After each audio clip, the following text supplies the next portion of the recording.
कुंदरकी विधानसभा के विधायक ठाकुर रामवीर सिंह मेरे साथ बात करने के लिए। ठाकुर साहब, प्रयागराज महाकुंभ में 10,000 करोड़ मुरादाबाद के लिए युवाओं के रोजगार के लिए दिए गए हैं।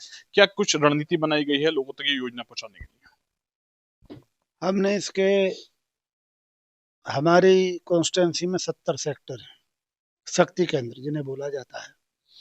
हमने 70 शक्ति केंद्रों पर एक एक कार्यालय पॉइंट बनाया है, जिससे युवाओं को, महिलाओं को जागरूक किया जाए और उनके आवेदनों को ऑनलाइन कराया जाए। उसमें कंडीशनल है कि high school, junior high school pass हो और 21 से 40 साल की एज हो। उसी आधार पर हमारे जो कार्यकर्ता हैं वो काम कर रहे हैं, और उसके साथ साथ हम ये भी चेक कर रहे हैं कि भाई जो काम को आगे बढ़ाए, अपना व्यापार करे, वही आदमी आवेदन करे।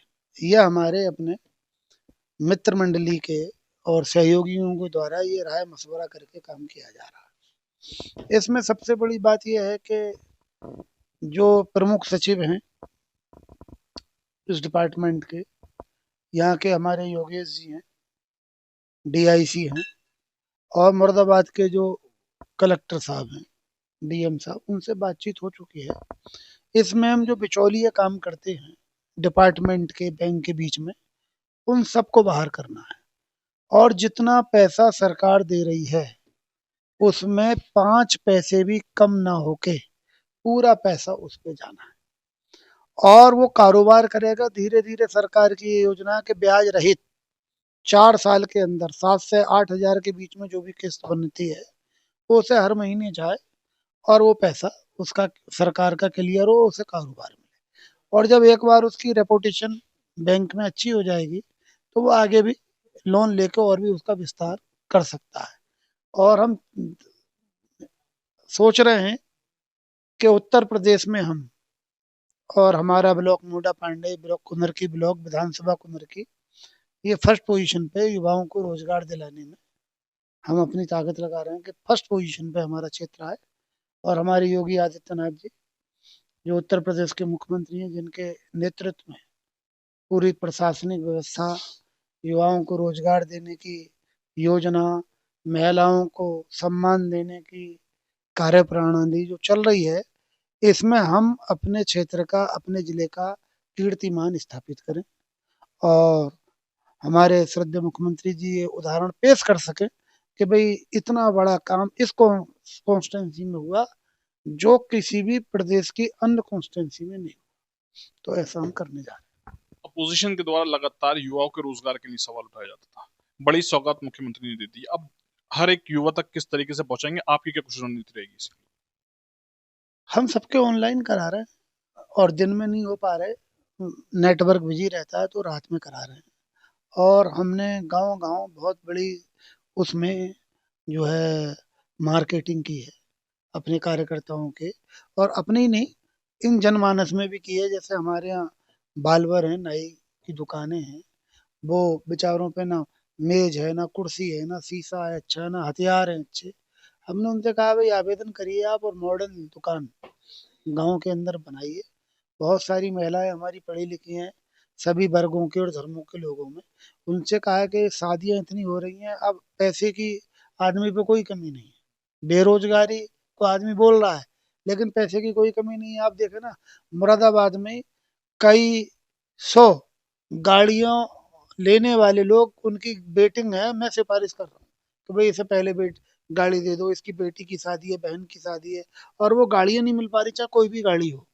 तो पैसे की कमी नहीं है। तो गांव में भी बहुत सारी महिलाएं, वधू, जो इनका ब्याह होता है, वो शहर में ब्यूटी पार्लर में आ रही है। तो हम ऐसी ब्यूटी पार्लर जो बहन है, बेटियां हैं, उनके लिए भी प्रेरित कर रहे हैं कि भाई एक गांव में, एक ग्राम पंचायत में एक तो हो जाए।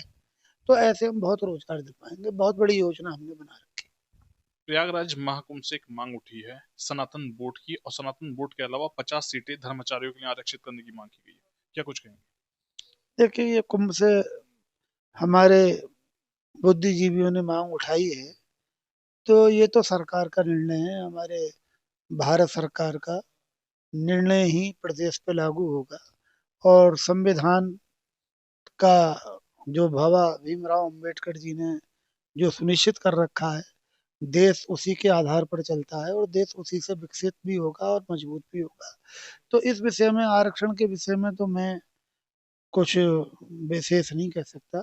जो भी सरकार, भारत सरकार करेगी या एनडीए करेगा, उन्हीं का निर्णय लागू। महाकुंभ को लेकर क्या कुछ और रहेगा खास? महाकुंभ तो एक अलग देश सा बना दिया है इस बार, और पूरे भारत को एक दृष्टि में आप जाके देख सकते हैं। एक दिन के अंदर, 2 दिन के अंदर निरीक्षण करेंगे तो लगेगा हर प्रदेश की, हर देश का, हर राज्य की, हर राजधानी की अलग अलग कृतियां आपको देखने मिलेंगी।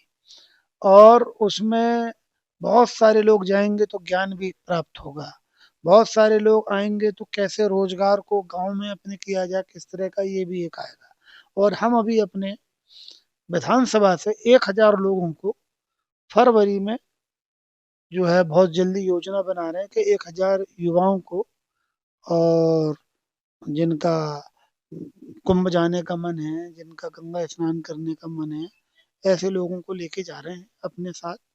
और इतनी बड़ी संख्या में भी हर विधानसभा से 1,000 लोग नहीं जा पाएंगे ज्वाइंटली। बाकी तो अकेले अकेले लोग अपने प्रयास से जा ही रहे हैं। और प्रदेश सरकार ने हर डिपो से बसें भी लगाई हैं उत्तर प्रदेश में। मुरादाबाद का भी हमने परसों हरी झंडी दिखा के जो है बसों को रवाना किया। मेरे साथ बात करने के लिए भाजपा विधायक ठाकुर रामवीर सिंह थे, जिनके द्वारा कई महत्वपूर्ण बिंदुओं पर चर्चा की है। शारिक सिद्दीकी, टीवी 9, मुरादाबाद।